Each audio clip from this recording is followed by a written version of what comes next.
I practically flew out the window and landed on cloud nine before getting a hold of myself and proceeded to float back down to earth, straight into his passenger seat. I could feel myself blushing again. Yeah, yes, yeah, I can do that. Oh God, shut up already. He was laughing at me. He's actually laughing at me. I felt mortified, but just then he leaned across and kissed me on the lips properly this time without restraint. I could smell the cologne on his neck. Craved by Calvin Klein. I knew it. Nicole and I had been sniffing the men's range just last week for fun, trying to figure out what his scent was. I guessed right after all, and what an appropriate choice at that. I wonder if he knew this would happen. His lips were soft, gentle. I could smell the lingering chlorine on his skin. But that didn't bother me too much. I focused instead on the way he must have looked at training this afternoon. His long torso, powerful, muscular, and toned. Him running his hands through his short brown hair to get the wet out. We were kissing for about 2 whole minutes before I realized we were in the middle of the road, supposedly driving up to the observation area. I pulled away in panic. The road! I felt so humiliated as I finally spotted some bright orange traffic cones up ahead. We were about halfway down the narrow strip of Sunset Boulevard. We had been parked for the last few minutes without me even realizing. That's why he was so comfortable throwing all that girlfriend business at me before. He knew he could take his time waiting for an answer before kissing me so eagerly, in a way that we would have definitely cracked had we still been driving. Jack rolled down his window to ask the approaching officer what the hold-up was for. I really hoped he hadn't seen us, and that the accident up ahead had nothing to do with more couples getting caught up in the moment. I shuddered at the thought. It didn't look bad. There was only the one truck parked up ahead, blocking our turn into Southwest 27th Avenue. It just looked like the truck lost its grip and rolled up next to a nearby tree. Flat tire, maybe? A lone man with a long graying beard was loitering around impatiently, explaining something to someone over the phone. He was wearing a blue denim long-sleeved shirt and jeans of a darker shade, the worst combination, but he looked harmless enough, like someone who liked to keep to himself, sitting by a warm fire at home with a yellow and tattered book. He traced an arc across the sky with his hand in a quick, sweeping motion, and then shrugged his shoulders with a look of perplexity and bewilderment on his face, followed by wariness. No, no, none of that. The officer corrected me. Apparently he just caught the sun's glare looking through his rearview mirror, lost control of the wheel. Hard to believe, but I guess it sometimes happens. He's hardly injured himself, just a few light grazes. It's just the vehicle's rammed into the tree there, and we can't let anyone pass till the tow truck comes and clears it out of the way. Sorry about that. Not a problem, officer. Hope things clear up soon. Jack bid the officer goodbye and good luck, raised a hand of sympathetic acknowledgement at the old man, who had finally spotted us, and did a U-turn back to Lake Oswego. Oh, I'm sorry, Maya. We'll go again next time, okay? You completely misread me. I guess I was disappointed, but for all the wrong reasons. By the time we were speeding down the road again, coming back from where we just came from, my hands had resumed their place on his. The only thing I was disappointed about was having a steamy make-out session interrupted. The lookout point could wait. I still felt really bad for the man by the road, but like the officer had said, no harm done. And so I resumed my joyously bouncy mood, just happy to be driving around in Jack's car again with Jack, my boyfriend, officially. Oh gosh, wait until Nicole gets a hold of this.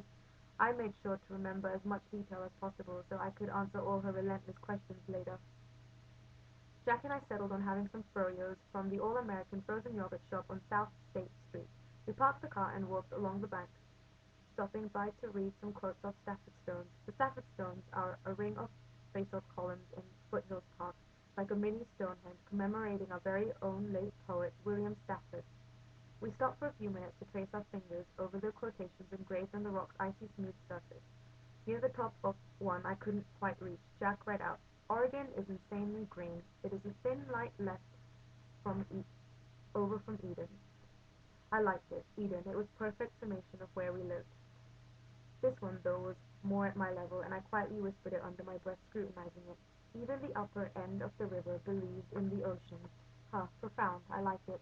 I don't know why I kept that one to myself. We kept walking. It was starting to get chilly now, in the evenings at least, so in one smooth motion Jack wrapped his Lakers varsity jacket around my shoulders to keep me warm. We were sat at one of the viewing decks overlooking the Willamette River. There weren't many people out on the dinghies.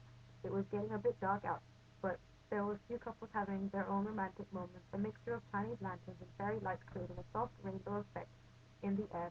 and on the water around them, enclosing them in their own little bubble. A great blue heron swooped right past us, settled on a wet rock to our left. As I followed its motion, I noticed a few kids from school pass by on their bikes, just springing to themselves, hedging bets at that as they pedaled away. I guess I had to start getting used to that. Not that we were anything special, just that news travels fast in the city, and it was only a matter of time before I was officially classified as coupled up. And then the timer would begin as we became one of the couples to watch. People can't help themselves. I knew that. We're always so fascinated by the private workings of relationships, that what works and what doesn't, who fails and who thrives, always trying to find out the magic formula for love. High school just seemed to make it all more exciting, all the more daunting for everyone. I guess we were there to learn after all. When I finally reached home, Jack pulled up a few blocks down the road so we could have one last make-out session in the car. This time it tasted like strawberry and chocolate mint. I wondered when the giddiness would stop, or the kissing. We couldn't stop kissing. It took us 10 minutes just to get back to his car because we kept stopping off along the lake to steal another few more minutes for ourselves. I felt weak in the knees every time he stopped to pull me closer, holding me tenderly in his warm embrace, kissing life into my cheeks. Some would call it a perfect day. I just wished this honeymoon period would never end. I left late this way, though technically still single, although very much off the market, and came back with a boyfriend. If only it was that easy all the time. In fairness, Jack made it a bit too easy for me. It was hard not to like him. He wasn't like the other guys in the athletics program at school. Swimming was a personal sport, a personal passion. It characterized dedication and having to face yourself as your own greatest competitor, not bro something a rival team. I liked that about him. I could relate to that. Unfortunately, Dad wasn't too impressed with my being late for dinner. I had completely lost track of time, and it was now coming up to 8 o'clock. It didn't help that I'd filled myself up with an entire quart of frozen yogurt and kisses, although I didn't tell him that part. Usually Dad wouldn't have minded me being out so late, except I promised to walk Jess and load up the dishwasher tonight, and I'd obviously failed to do both. Mom was also out entertaining clients, so Dad was basically left to fend for himself in the kitchen, something he didn't exactly love doing when he had the other more ironic things to do. I apologized and promised to take the dog out the following evening. I then excused myself to get some homework done. At least that part wasn't a lie. I really had that physics equation to figure out still, thanks to Nicole and her insatiable curiosity. I kissed my dad goodnight on the cheek. I was sure I wouldn't be seeing him the rest of the evening while he trolled over his thesis. I was halfway up the stairs when he called me back down again. Maya? Yes, Dad? When Jack Winslow decides to take you out for a spin and ruin your appetite with froyos, he emphasized, shake term for it with two fingers held up like quotation marks, before dinner, tell him to do it on the weekend, not a school night, okay? He winked at me. I cringed and turned to run back up the stairs to save face. That fast, huh? Someone must have seen us driving home from work. Busted. As I shut my bedroom door, I could still hear him talking to himself. Kids. I was surprised to hear he was chuckling, though, more than anything. I wondered what memory he was drawing on this time.